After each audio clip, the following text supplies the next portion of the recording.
pessoal, sejam todos bem-vindos a mais um episódio do podcast do Clube da Micha. Eu sou o Tarcísio, vosso host, e como sempre é bom estar com vocês. 2022, feliz ano, bom ano para vocês, todas as coisas boas.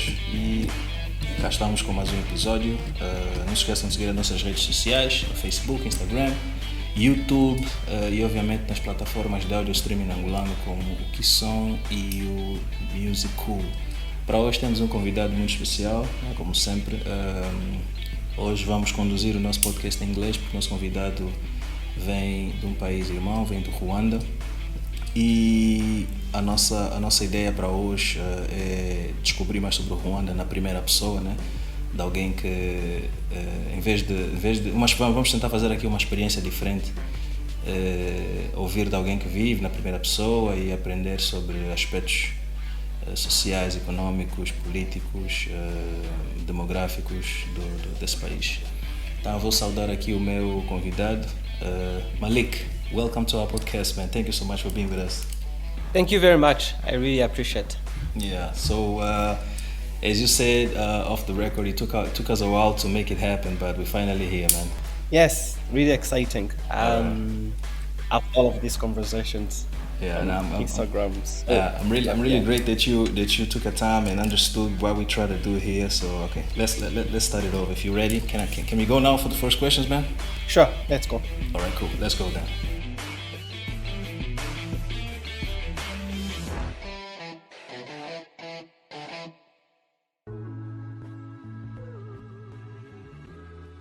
So Malik, the first thing that my first question will be actually to find out more about you, who you are, what you do, how you're gonna introduce yourself to us, please. Okay, great. Yes, so as you said, my name is Malik Shaffy, and I often tell people that I'm a creative entrepreneur or creative operator, and the reason is that my 10 years experience, working experience, really, I have been working in either in creative industry or doing things that are in relationship with operations. And I realized that the best way to explain on what I do is to try to tell people that I'm a creative operator because I do a lot of business operations, but with really an angle of a creativity or trying to see things in a different way. So currently, I am the country head of African Management Institute, which is an institution that was created to support entrepreneurs by giving them practical tools that really help them on their day-to-day life. And at the same time, I'm a co-founder of a creative agency called 63 that I run myself and my brother. And the real objective is to create digital content for different customers, mainly focusing on non-profit by creating behavior change content. All right, cool. So you stay in the capital? Yes, I raised in Rwanda, lived in Kigali, lives in a place called Nyamirambo, which I personally say that it's the coolest place in Rwanda. All right. But yeah. All right, cool. That's fine. I mean, we as Angolans, we Africans, and the more we learn about our history as countries, we see that we share so much. The dynamics of the fight against the imperialism and the independence, even the independence periods were quite the same for pretty much all the countries. And the more we learn, the more we see that we have so much in common on regards to the challenge. But Rwanda lately have been doing so much. We've seen a couple of news here and there, like the fact that Kigali is like one African capital taken as a reference. We see so many women on the parliament in Rwanda. We see standards of health and education so much improved, and we see I don't know if you know that, but there's actually a lot of people that I heard from states, like saying, "Oh man, I'm gonna thinking about moving to Rwanda, buy myself some land in Rwanda," things like this. So this give us so much pride, and I would like to find out what is like to be in Rwanda at this point in time, and like tell me about the country. First of all, like the demographics, how many people is there in Rwanda? How does it feel like in regards to public services? Just give me like a rough picture of what it's like to live in Rwanda, in Kigali, most particularly. All right, thank you. That's a really good question. So quite often, what I like to tell people is that now we are in 2022. So Rwanda is a country of 28 years. I always see Rwanda as a young country, and the reason is that because everything that pretty much we have now, or where we are now, are things that we built just 27, 28 years ago, after the 1994 genocide against Tutsi. And if you were in Rwanda at that particular time, Richard, there was nothing. And then after the genocide against Tutsi, the country had to start from ground up. The country had to start from ground up. We had to rebuild the unity and reconciliation for all Rwandans, removing all the ethnics between Rwandans, so that we can all be all one, or be one Rwandan. We had to create new systems that would work for us, and etc. So that's really why I define Rwanda as a young country. And in terms, a little bit about Rwanda. So Rwanda has a population of 13 million. It's not really a big country. We quite often say that it's a country of 1,000 hills, because everywhere you are in Rwanda, either you're on the top of the hill or you're on the bottom, but you cannot be in a very flat area. It's a very green place, and very environmental friendly as well. And in terms of the systems, is that we have good systems, if I may say so. And our systems are really structured from government structure, where you have things are divided in province, district, and sectors. But what is really important in that is the decentralization, and how people, Rwandans themselves, feel involved in building the country, right? And you do have initiatives like Umuganda, which is a monthly cleaning event where all Rwandans get out at the end of the last Saturday of the month in their communities, then clean or fix the roads that have been damaged, and things like that. And then I was actually talking to someone recently, that the fact that every month you can get out to do something for your community, it really gives you a sense of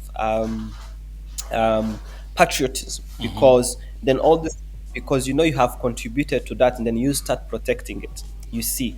And you start owning it, you start saying that, oh, going forward, this is what I need to do. Then this is how I should do, how I should be doing things. Health systems are really great. Health systems, every single Rwandan has access to a health care, which is really great. And then you could see this even during this pandemic, where we really tried to to do as much as we could to protect our people in terms of the pandemic. And as we speak now, I think probably Rwanda is one of the best, one of the top countries in Africa that have vaccinated many people in the country. So we are now about 80% of Rwandans that are supposed to get vaccine already vaccinated. So you can really see that the country really works hard to protect its people in health. And then that is really in any sector, really.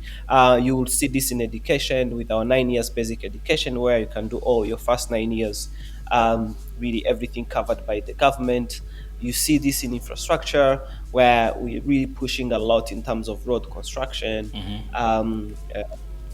electricity penetrations using solar lamps. And then really one fun fact is that Rwandans, we are very competitive, competitive in a good way. So we want to do everything so good for us but also so that we can be the best in Africa, or we can be the best in the world. And then I'll probably say, for example, Kigali probably is one of the best clean city in the world. It I is. It was is. in Europe. Yes. I was in Europe a few months ago, and I was in Paris. I was looking at Paris. I'm like, really, Paris? I was in total shock. Not as But good then I as the pictures, realized, you right? know, Not as fancy as the pictures. Yeah. and then I realized that it's just I'm so used to a very clean city. So to the point that I see big cities in the world like Paris, I cannot even see the beauty of it.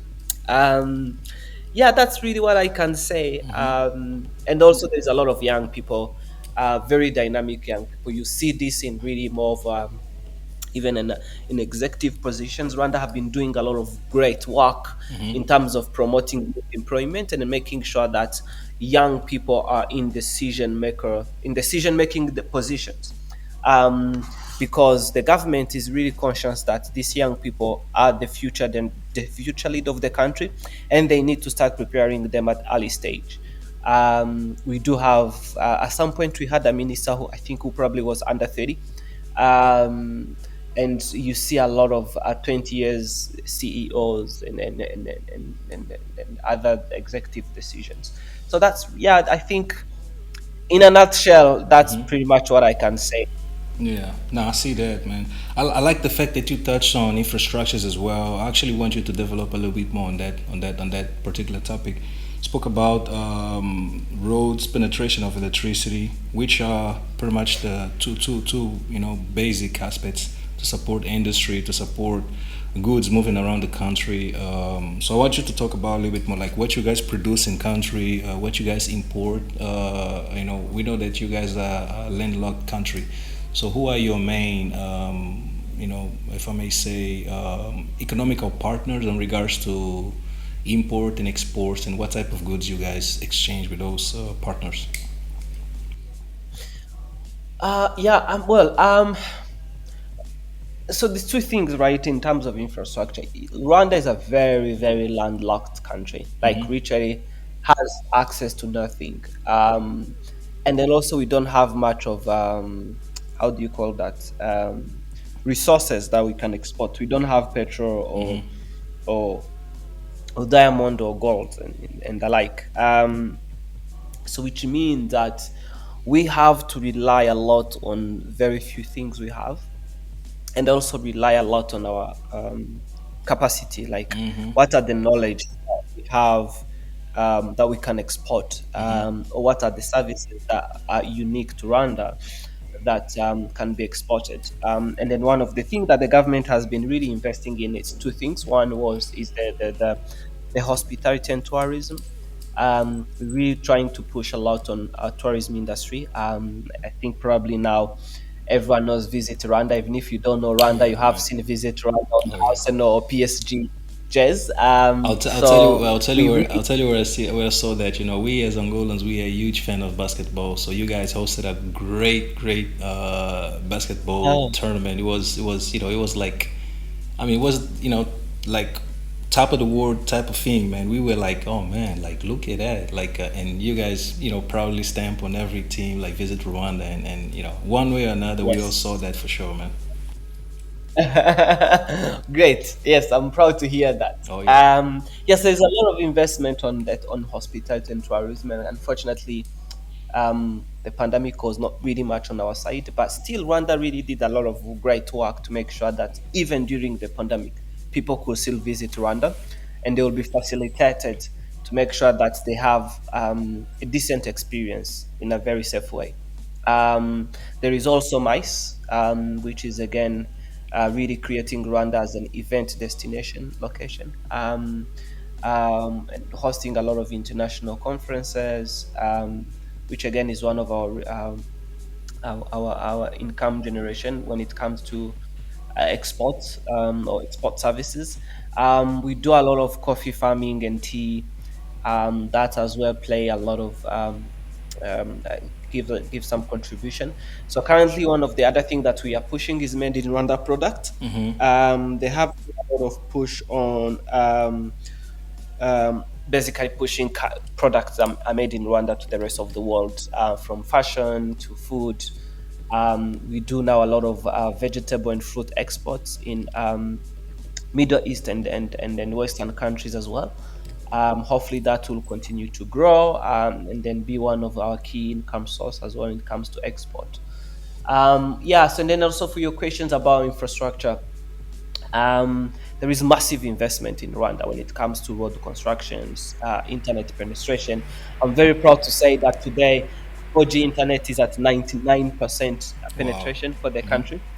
So literally, you would go in a neighborhood where they don't have electricity, but if you have your phone fully charged, you would see that you can have access to 4G internet, which is really amazing. Electricity is at 67% um, households, and then currently there is really a lot of other great initiatives to make sure that even the people who don't have electricity at least can still access to things like solar lamp, solar electricity, and things like that. Yes, I have to say that we are not there 100% to where we want to be, but we see progress on daily basis. And this is again due to a great government that pushes, but also like Rwandans that really love their country. Like we are so proud of where we are now 28 years ago, and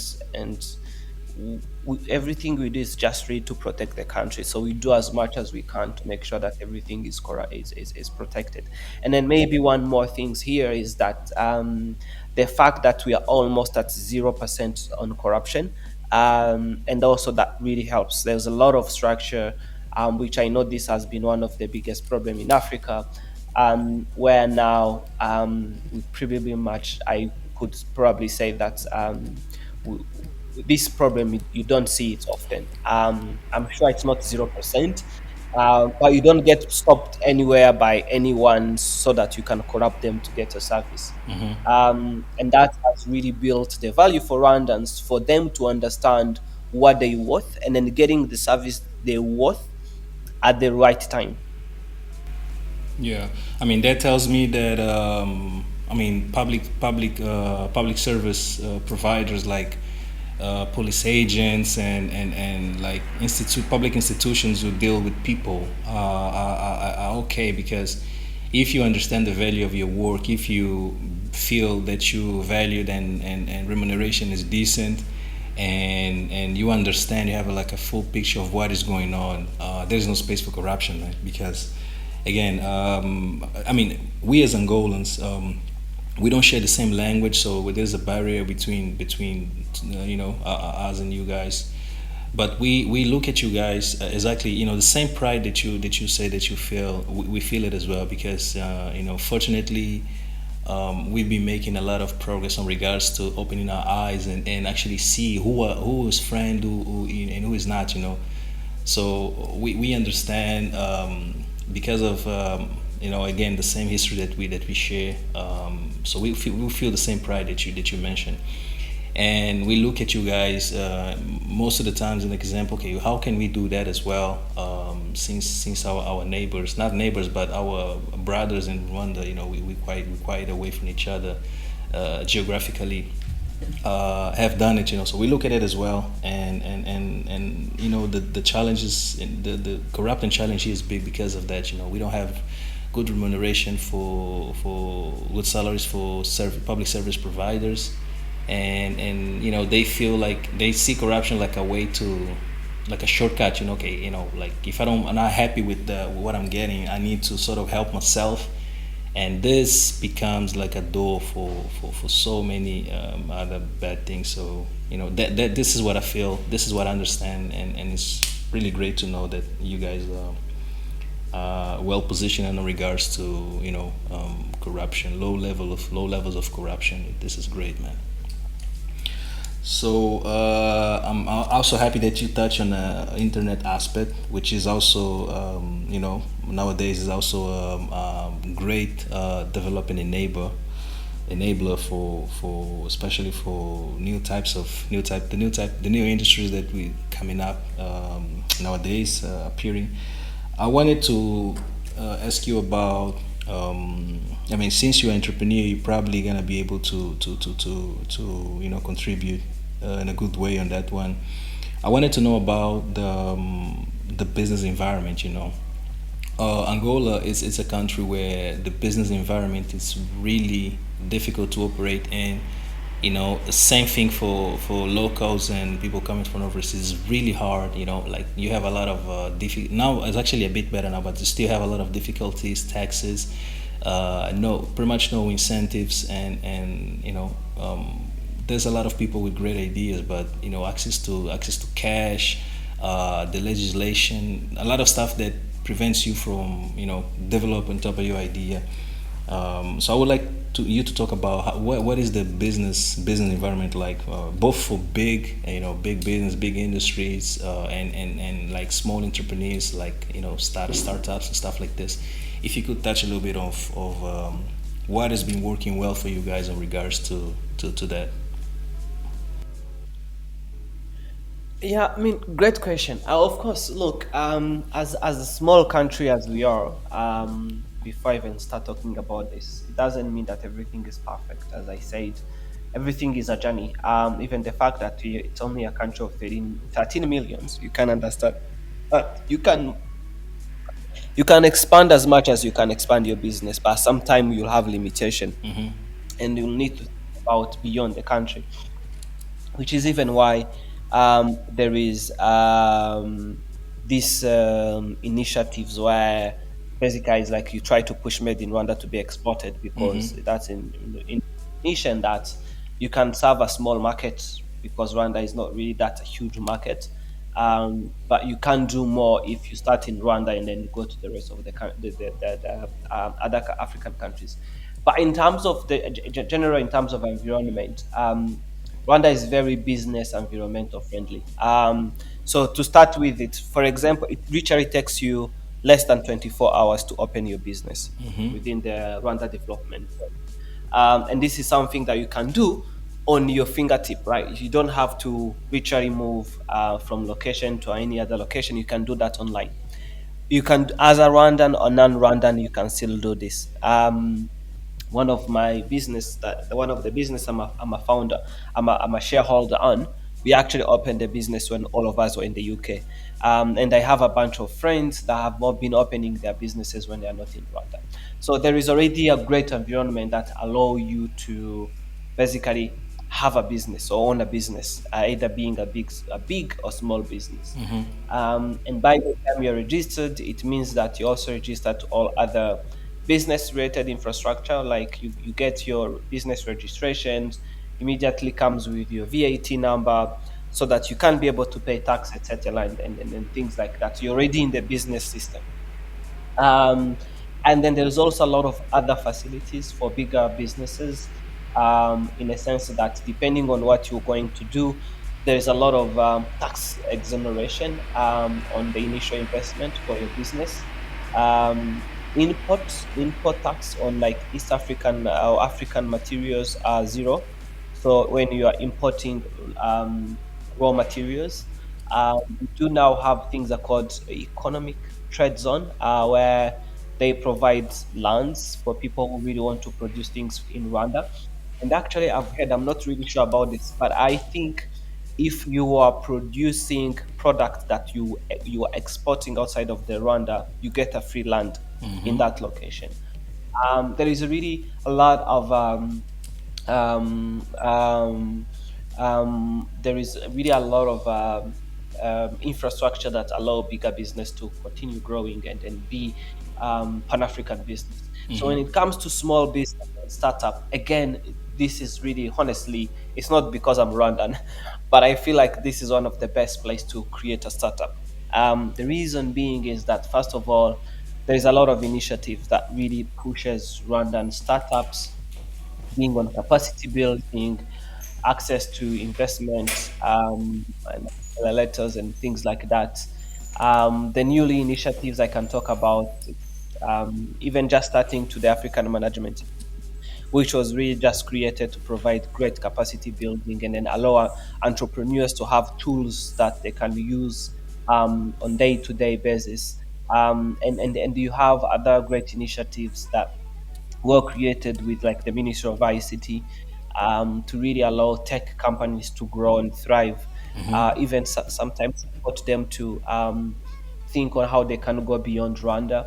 So recently, Norhen Foundation just opened their East African Center in Rwanda, which is going to be a hub that will host 1,000 plus entrepreneurs in East Africa, and this will be in Rwanda. So you can imagine there is a lot of the environment is really good, and the competition is very healthy as well. So you can see the competition between entrepreneurs, but a really healthy competition, and that's really what you need in business. Um, and then also there is, again, you also see even other type of investment, like of course for a fast growing country, and then you see a lot of investment in infrastructure, people building really estates, hotels, and things like that. Okay, no, that's great, man. And we can on regards to the like startup, being a great startup ecosystem. We know that because we see the news and the improvements that you guys have made on that particular aspect, and couldn't agree more. Thanks for your answer, man. Let us go to. I mean, I might come back to this topic later on. Just trying to touch on the aspects that I have on my notes here. Let us talk about a bit of politics, man. We from outside, we have a feeling that people in Rwanda have great confidence on the political leadership. The way you guys see the leaders in politics. Would like you to talk about that.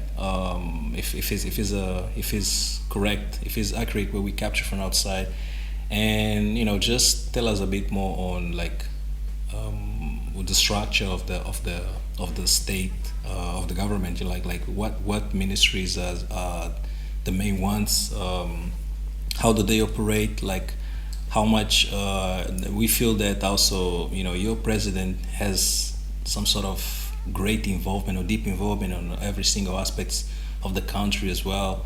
So just tell us a bit more. How do you guys view politics and the politicians in your country? Um, well, I would say Rwanda is a very democratic country, right?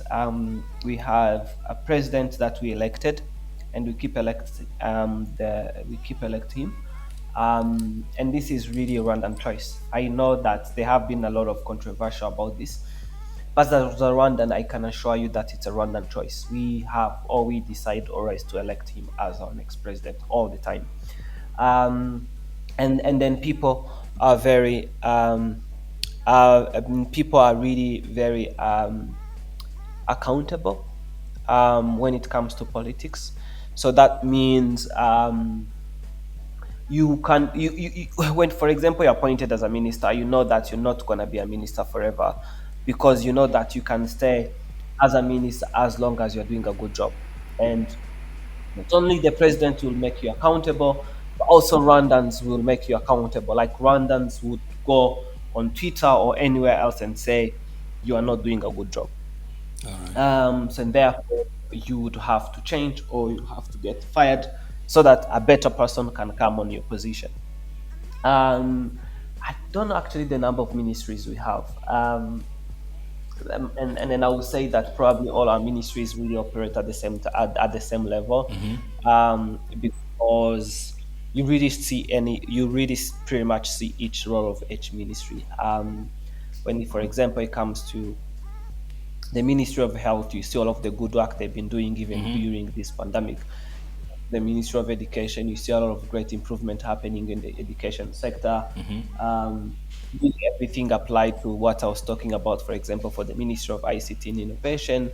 And then you now see even great initiative being introduced by the Ministry of Environment, really trying to push Rwanda to go green, allowing people to sort of like export things or buy things that are environmental friendly at zero tax, and things like that. I would really say that you see a role of each ministry in different ways. All right. That's great, man. And so the fact that you guys I don't need to you touch a little bit on the fact that you guys pretty much starting from the ground after 1994, and this is something that we understand well. As African country as well, we have different types of conflict, and we understand that. I don't need to ask you questions about details on that. I just wanted to know, for us, for instance, we figure out that we still have a lot of I don't want to say trauma, but a lot of resemblance on those, because those are really not too long ago. So how do you think this affects on the mind of young people from Rwanda? Is it something that they look at it, okay, let's try to do better, let's stay away from that, or something that acts more as a trauma, and maybe prevent people from look with a bright look, expecting for a bright future? How does it sound? Because, as I say, in Angola, we see that those resemblements and traumas from the conflict pretty much sink us in our mind, and may prevent us to look and look for greater stuff, if you know what I mean. I don't know if you understand what I'm trying to ask you here, but I want to find out if Yeah, I do. yeah. Go ahead, man. Go ahead. I mean, yes. The thing is that we are very lucky in that perspective, because 60% of Rwandans are youth. So when I say 60% of Rwandans are youth, they're basically below 35 years old, which means that these people, some of them have lived the aura of the genocide against Tutsi. Others were born right after, but they've managed to experience this from their families or learn it from the history. Uh, but being the majority being a young population, it means that they do not want to go back. They know that with 28 years now, the country has done a lot of things to rebuild the country. There have been a lot of efforts to really be where we are today. So no one really will want to go back. And like, if you, for example, you take one place, a picture of one place in '94, and then a picture of the same place now, no one would wish to go back there. So that self build that strength in terms of, oh, let's really be one people, let's be unique, let's be unified, because we know that as being unified, it's the only way to continue to develop, and then continue go far and far and far. And then, as I told you, Rwandans, we are very ambitious and very competitive. So we usually don't want to be the last. I cannot tell you how much we cry when we lose on a football game, because we suck at football. Um, but we still really cheer our team a lot, even if we know it's not gonna win. And I'm just using that as a really small example to show you that our mentality is built by what we call Songa Mbele mentalities. Just go forward. Just keep going, keep going, keep going. And also, we really learn from our mistake. We have a good leadership that allow us to understand that if this is not working, it's not working. Let's change it. Or if this is not working, it's not working. Let's move it. You know, there was a very funny example that recently happened between Rwandans and the national police. So the national police introduced speed cameras on the road, and they started. They was putting 40 km per hour as maximum speed in city. And then Rwandans, Kigalians went nuts. It's like, how do you ask me to drive at 40 km per hour in a city? Really, how do you expect me to go from a point A to Z? And the president was like, yeah, actually, how? And I'm telling you, within 24 hours, all the speed cameras were at 60 km per hour.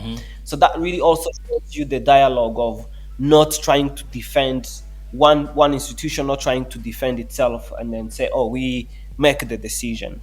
But then Rwanda have a voice to say, this is not working, this needs to change, and people, authorities will hear them and change it. So really, that kind of mentality of a dialogue between a younger generation and an older generation, and the mentality of not going back where we came from, um, it's really what make us stand. Oh man, that's great, man. Well, I'm on my last question now, and as I say, we might go back if you feel like we need to touch on something else. But my last question will be: have you guys? You told me that you guys have been working, and we know that like the Visit Rwanda initiative thing. But do you guys get a lot of foreign people coming from other countries, like African countries, Europe countries, American countries in America as well? Do you get a lot of people going to Rwanda to invest, to seek for business opportunity, to look for jobs? Not in a way to entertain and visit Rwanda, but actually to to seek for new opportunities, jobs in Rwanda. How does it work for you guys? I can actually tell you that in the last 4 or 5 years, 90% of my friends who are either Africans or Westerners that we have worked together, they all have invested in Rwanda as we speak now. I have friends from the UK who was like, no, I'm about to leave Rwanda. I'm not leaving Rwanda before I buy a land. I'm actually quitting my job. I'm gonna create a business here, or I'm doing or I want buying a house. Honestly speaking, I think in the last 5 years, my non-Rwandan friends, 90% of them have invested in Rwanda on one form or the other. So yes, so basically that's the answer is yes. This happens a lot. And look, what this is what I said. Like Rwanda has a really good healthy competition. So because it's not like I've seen this in some other countries, right? Where when you are foreigner, it's hard for you to make it. Uh, Here, it's about what you bring on the table. Do you have good skills? Do you have good services in your business and things like that? And people will come to you regardless of where you come from. Um, so and that really allows foreigners to come and invest. So like the same process as a Rwandan I will go through if I want to build a house will be the same process you go through as an Angolan if you want to build a house. So there is no about as them. It's just that everything is process, and then you just gotta follow the process, and that's it. Okay, I see that, man. Oh, that's really great. And just a follow up question: do you see a lot of the opposite? You see a lot of people from Rwanda, like you touch on the fact that you operate in the UK as well. Do you see that people from Rwanda, having more expectancies on trying to make it outside of the country and looking for other places to? Because this is something that we've seen in Angola, unfortunately. People with skills and training saying, okay, man, this environment here, it's tough to operate as much as I love my country, but I would like to try something outside. Do you get a lot of that as well? Or? Last 10 years, maybe the past 10 years, yes. Now, no. I don't think anyone wants to leave Rwanda nowadays, honestly. You see a lot of people maybe going for studies and come back just to go and get a best education. But even though when you go to get the best education, doesn't mean that you come back and you are guaranteed a job. You come and then you go to a job market competition. What experience do you have and things like that? I personally went to live in the UK for a year. I had an opportunity to stay if I would have wanted. But I was like, look, what's the point of me being here? I can literally go back to Rwanda and equally still make a decent pay or decent living. But I will see my contribution toward the construction of my country. And also the fact that Rwanda is a very fast developing country. What also Rwanda do not want to miss out, if you go out of the country Exactly, yeah. for like 2 or 3 years, man, you come back and everything has changed. Like Exactly, where you yeah. live the road, there was no road. You need to Everything has changed. you need to reposition yourself again, yeah. Exactly. So then no one want to be in that situation. It's the ugliest situation you'd want to be in Rwanda now. Bro, I'm just telling you that Literally, even me in Rwanda, in Kigali, I go in one place and I go back there a few weeks later. I see there is a new thing, there's a new building or a new road. So, and I'm just literally living here. So imagine what happens if you go away for like 3 years. I Like you know, come man. back and I know. everything has changed. I know. Yeah. No, I got you, man. All right, man. I mean, that's all I had, man. I mean, I mean, I don't know if you wanna add, or maybe you can tell us a little bit more of the African Management Institute that you were part of. You know what you guys do. Just to close up our conversation here. What type of work you guys do, and you know, tell us a bit more of the activities in general. Yeah, yes. So basically, what we do is that we at African Management Institute. So we acknowledge the fact that African business, especially within young businesses, are growing, and you see a lot of need and hunger of entrepreneurship. But what happens often is that these young people that go into these businesses, they haven't practiced as a business. They have not practiced business elsewhere, and then what happens is you lack of management skills. Like how do you manage your people? How do you manage your money and things like that? So, and that's where we can, and then really come in terms of giving you tools. So we don't teach you theories, we teach you with tools. So like I would even go further to small things like how do you differentiate your business money and your own money, or how do you manage your stock inventory? Like really go to very small nitty gritty things that you would not think that matters for a business but really matter, and then all the way to much higher level business planning and people management and things like that. We also are tech company, so everything is done online. So we onboard employers and sorry, we onboard entrepreneurs, and they follow this training online. So in Rwanda in 2021, we trained 2,500 business, Oh. main COVID resilience program, really trying to show them that look, the pandemic happened, but you are stronger than the pandemic. You can beat the system and really thrive during the pandemic as a business. Um, and that's really our essence. Our essence to show entrepreneurs that you with the practical skills you can actually make a lot of change, a lot of changes in your business. Oh, that's great, man. That's great. Well, Malik, that's all I had. And the questions. I'm so happy with your answers. And you know, you gave me the eager to even go learn. Just learn and read more about what we spoke here. This is what I wanted to know. Wanted to get like just give us a proper feeling of what it's like, and just leaving the door open to us to go and investigate more, even learn more about what you guys have been doing. So thank you so much for your time. The time investment that you just made, it's gonna mean a lot for me, for our audience, our community. And man, yeah, just thank you so much. I'll keep in touch with you. Maybe we're gonna record that in a couple of months, maybe a year from now, and we see what improvements have happened on your side, on our side. But yeah, thank you so much, man. So people, this is all we have. We're gonna close up now. Don't forget to support us on our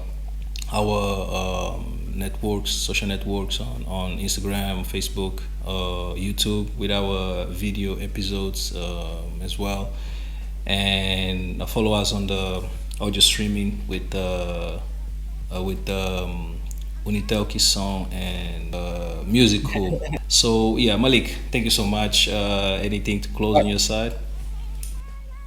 Thank you very much. I'm really glad and honored to have this conversation. And please, feel free to reach out anytime if you want to expand the conversation further. And I hope that everyone who will listen to this episode would make a really good decision to come and visit Rwanda. Oh yeah, we will, man. Trust me, we will. Cool. Thank you so much. Oh, one thing actually might happen is I have a lot of friends who also on a podcast in communication space. They're trying to explore. And you might this might lead to another Angolan person inviting you for create some content. So just be ready, man. Just be keep your door open. Your keep No keeping worries. your. I'm a huge fan of content creation. Oh yeah. So Oh yeah. yeah. Awesome, man. So thank you so much, man. Cheers. Bye. All right. Thanks. Bye.